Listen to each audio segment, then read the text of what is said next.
Hello everyone, my name is Pure Aditya Sugiono with the last three digit NPM is 175, and for the first learning objective we will talk about intangible asset. Intangible asset are assets that are identifiable, like physical existence or does not have physical form and are not monetary assets. Okay, we move to the valuation of intangible asset. The first one we have purchase intangibles. In purchase intangibles, companies record at cost intangibles purchased from another party, and the cost includes all acquisition costs plus expenditures to make the intangible asset is ready for its intended use. The example of this kind of valuation is like purchase price, legal fees, and other incidental expenses for the cost. And next we have internally created intangibles for the second. Businesses frequently incur costs on intangible resources like scientific or technological knowledge, market research, intellectual property, and brand names. These are called research and development costs. And the example of these internally created intangibles are such as patents, computer software, copyrights, and trademarks, etc. Development costs are capitalized when certain criteria are met, indicating that an economically viable intangible asset will result from the research and development project. Okay, here we move to the visualization of internally created intangibles, where two stages of research and development activities, along with the accounting treatment for costs incurred during these phases. For research phase, it is expensed, and for development phase, it will be capitalized if it meet the economic viability, and some costs are expensed too. Okay, next we move to the amortization of intangible assets. The first one we have limited life intangibles. In this one, we amortizes by systematic charges to expense over their useful life, and we should reflect the pattern in which the company consumes or uses up the asset. And it also should credit the appropriate asset accounts or separate accumulated amortization accounts. And the formula is the cost of limited life intangibles less residual value. And we should also assess the estimated residual values and useful life of intangible asset at least annually or once a year or every year. Okay, so we move to the last part of intangible assets learning objective, and also the second type of amortization, which is indefinite life intangibles. So no foreseeable limit on the period of time is expected to provide cash flows, and we also does not amortize, and also indefinite life intangibles for impairment must be tested at least annually or every year. My name is Aulia Indah Aprileta with the last three digit NPM 1838. In this chapter, I will explaining about the types of intangible assets material. Actually, there are six types of intangible assets, and the last one is goodwill. It will be presented by my friend, so I will only explaining five. The first one is marketing related intangible assets. Marketing related intangible assets are assets that are used by companies to promote and market their products or services, such as trademarks, trade names, and like internet domain names, and then newspaper masthead and non-competition agreements. The trademarks and trade names help companies create strong brand recognition and increase product marketability. These assets often have an indefinite useful life, so it can be used as long as possible because the legal uh, the legal protection can be renewed continuously, so they are usually not get amortized. And when acquired, the costs are capitalized and including purchase price, legal fees, registration fees, and design costs, while research and development costs are will be get expense. Under IFRS, most later costs to maintain or protect these assets cannot be capitalized because they only preserve existing economic benefits rather than creating the additional value. And then the second one is customer related intangible assets. These assets are came from the relationship with customers and outside parties such as customer lists, order backlogs, and customer contracts. These assets provide future economic benefits and are capitalized when purchased. If the asset has a limited useful life, it will be amortized over the period of expected benefit using methods such as straight line amortization. The companies usually assume a zero residual value unless reliable evidence showing the otherwise. And on the right side, there are the illustration to record purchase of customer list on the January 1, 2022. The customer list on debit is 6 million and then the cash is on credit it is 6 million.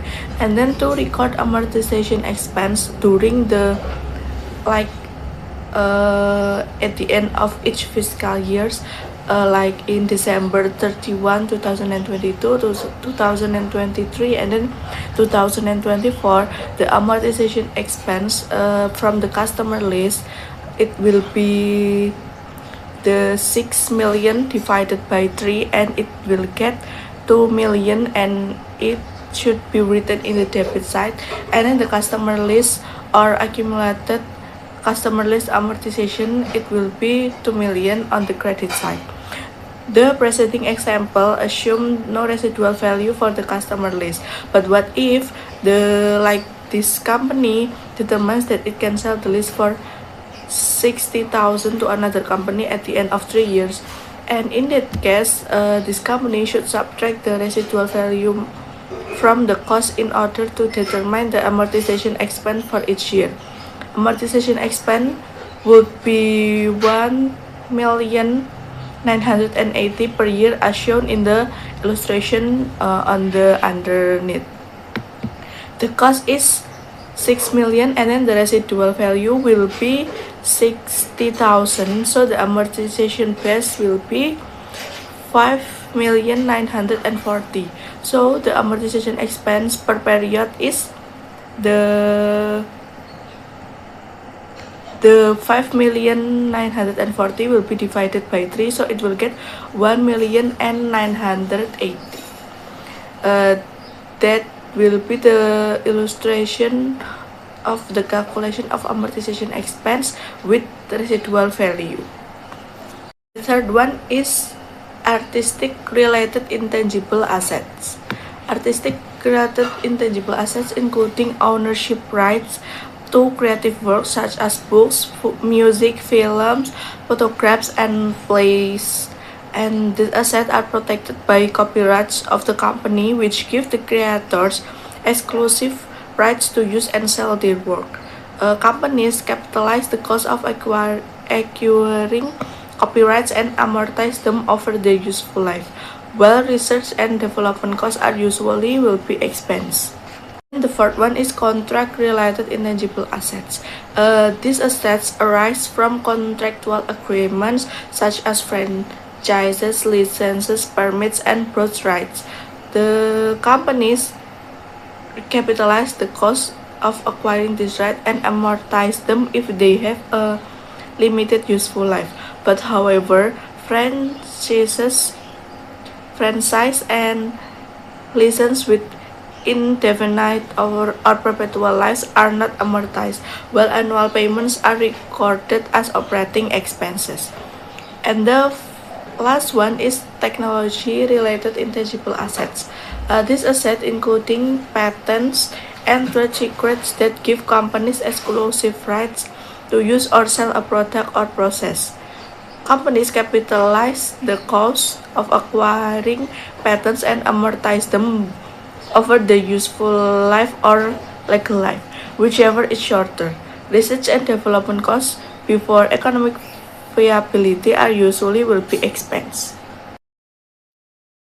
So the next material is about goodwill. Goodwill is measured as the excess of the cost of the purchase of the fair value of the identifiable net assets. assets less the liabilities purchased. And goodwill is conceptually represent the future economic benefit arising from the other asset acquired in the business combination that are not individually identified as separately organized. So it is often called the most intangible of the intangible asset because it is identified only with the business as a whole. The only way to sell the goodwill is to sell the business. So as we know about the goodwill concept, the next thing we are going to talk about is about recording goodwill. So goodwill can be created by two ways. The first one is internally created goodwill, and the second one is purchased goodwill. So goodwill that generate internally should not be capitalized in the account. The reason is measuring the component of goodwill is simply too complex, and associating any cost with future benefit is too difficult. So, the future benefit of goodwill may have no relationship to the cost incurred in the development of that goodwill. So, the second one is about the purchased goodwill. So, goodwill is recorded only when an entire business is purchased. So the goodwill recording. So a company compares the fair value of the net tangible asset and identifiable intangible asset with the purchase price, or we call it a cost, of the acquired business. The difference is considered a goodwill. So goodwill in the purchase is a residual, the excess of cost over the fair value of the identifiable net asset acquired. So the next material is about goodwill write-off, and the company when that recognize goodwill in a business combination should consider it to have an indefinite life and therefore should not amortize it. But goodwill may decrease in value over time. Predicting the actual life of goodwill and appropriate pattern of amortization is extremely difficult. So, in addition, investors find the amortization charge of little use in evaluating financial performance. Furthermore, the investment community wants to know the amount invested in goodwill, which often is the largest intangible asset on a company's statement of financial position, like I explained before. So, company adjusts its carrying value only when goodwill is impaired. This approach significantly impact the income statement of some company, and because of that, some believe that goodwill's value eventually disappear. Therefore, they argue companies should charge goodwill to expense over the period affected to be better match expense with revenues. Others note that the accounting treatment for purchased goodwill and goodwill that created internally should be consistent. They point out that companies immediately expense goodwill created internally and should follow the same treatment for purchased goodwill. But this argument may have some merit. Not amortizing of goodwill combined with an adequate impairment test should provide the most useful financial information to the investment community. So, goodwill only can be adjusted with impairment. So the next material is about bargain purchase. In a few cases, the purchaser in a business combination pay less than the fair value of the identifiable net asset. In this such a situation is referred to bargain purchase. So, bargain purchase is a result from a market imperfection. That is, the seller would have been better off to sell the asset individually than in total. However, this situation can occur by the forced liquidation or distressed sales due to the death of a company founder. That make the purchase price is less than the value of the net identifiable asset. This excess amount is recorded as a gain by the purchaser. So the IASB, IASB notes that an economic gain is inherent in a bargain purchase. The purchaser is better off by the amount by which the fair value of what is acquired exceed the amount paid. So in this slide, we want to discuss about the impairment of limited life intangibles using a patent examples. So Large SE owns a patent for extracting oil from Sherlock. At the end of 2021, the patent has carrying value 5 million. However, the Shell Oil discovers reduced demand of the Shell Oil technology, which indicates that patent may be impaired. Since there is no active market for the patent, let's estimate the recoverable amount using value in use. Based on discontinued future cash flow, the recoverable amount is estimated at 2 million, and in this situation shows that when the recoverable amount is lower than the carrying amount, the company must recognize an impairment loss. Next, we calculate the impairment loss and record the journal entry. The carrying value of the patent is 5 million, right? While the recoverable amount is only 2 million. So the impairment loss is 5 million minus with 2 million, which equal 3 millions. And the journal entry is debit loss on impairment 3 million and the credit patent 3 millions. After the impairment, the new carrying amount of the patent becomes 2 million. This new amount will then be amortized over remaining useful life of the patent. Next, the amortization process after impairment. So after impairment, the carrying amount of the patent becomes 2 million. Then the patent still has a remaining useful life of 5 years with zero residual value. Therefore, the annual amortization expense is 2 million divided by 5 years equal to 400,000 per year. The table shows the carrying amount decreases annually from 2022 until 2026 due to amortization expense. This is the reversal entry. On the slide, market condition improved in 2023, causing recoverable amount of the patent to increase 1,750,000. Then, because of this improvement, Lerch can reserve part of the previous impairment loss. The carrying amount before reversal is 1.6 million, while the new recoverable amount is 1,750,000. Therefore, the reversal amount is 150,000, and the journal entry is debit patents 150,000 and the credit recovery impairment loss same amount. And after reversal, the patent carrying amount becomes 1,750,000 and the amortization expense of 2023 is recalculated based on the remaining useful life. This slide discussed impairment of indefinite life intangible assets other than goodwill. So, Arkan Radio purchased a broadcast license from 2 million because the license can be renewed indefinitely and the company expects future cash flows continuously, and the license is classified as an indefinite life intangible asset.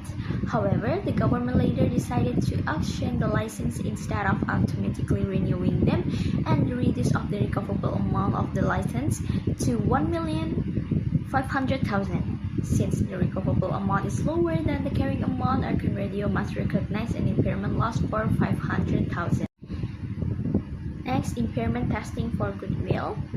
So, the Cowboy AG acquired great products and recognized goodwill of 900,000 from the acquisition. Due to operating losses, management performs an annual impairment test on the division, which is considered a cash generating unit or CGU. The table presents that the net asset of the division, including property, inventory, receivable, cash, liabilities, and goodwill, and the total net sales amount to 2,400,000. In this slide, we determine that whether goodwill impairment is excess. So the recoverable amount of the pre-division is estimated 1,900,000, while the carrying amount of the net identifiable assets is 2,400,000. This means that the carrying amount exceeds the recoverable amount by 500,000. As a result, Cowboy AG recognized an impairment loss of 500,000, right? And the journal entry will be debit loss on impairment 500,000 and the credit goodwill with the same amount. After recording the impairment, the carrying value of goodwill decreases from the 900 to 400,000. As you can see in the slide shows the intangible assets are presented in financial statement using Nestle and example. And the income statement, the intangible assets are presented through amortization expense and impairment losses. Meanwhile, on the balance sheet, intangible asset and goodwill are reported separately, and the accounting policy section so explain how intangible assets are classified, measured, and amortized and tested for in the impairment. And then, the Nestle provide detailed disclosure about the goodwill and indefinite life intangible asset.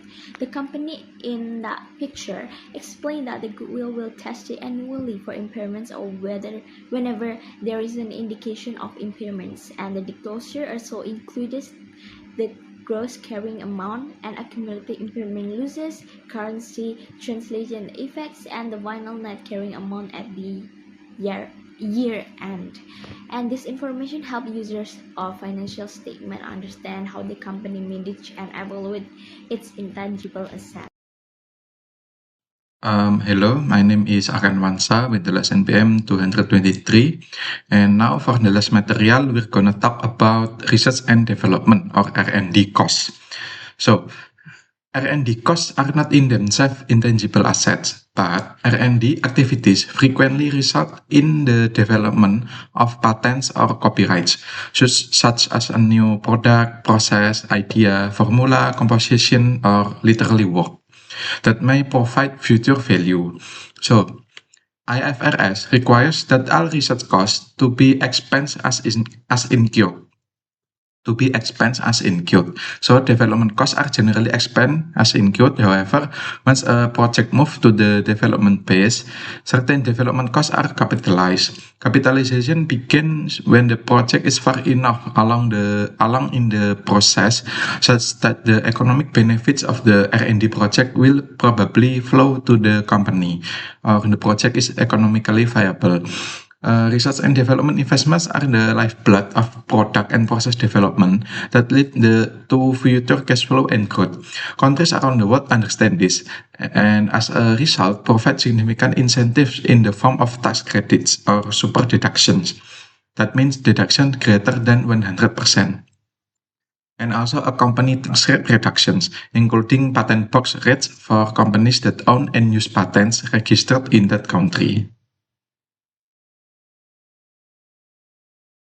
And the next is identifying R&D activities. So we should know the definition first of research. Research means original and planned investigation undertaken with the prospect of gaining new scientific or technical knowledge and understanding. Meanwhile, the development definition is application of research findings or other knowledge to a plan or design for the production of new or substantially improved materials, devices, products, processes, systems, or service before the start of commercial production or use. R&D activities do not include routine or periodic alteration to existing production lines, manufacturing process, and other ongoing operation. Even though this alteration may represent improvements, these costs associated with R&D activities and the accounting treatments accorded them are as follows. 1. Materials, equipment, and facilities, but unless the items have alternative future use. 2. Personnel. Expense as include salaries, wages, and other related costs of personnel engaged in R&D. And 3 is purchase intangibles. It is recognized and measured at fair value after initial recognition, account for in accordance with their nature as either limited life or indefinite life intangibles.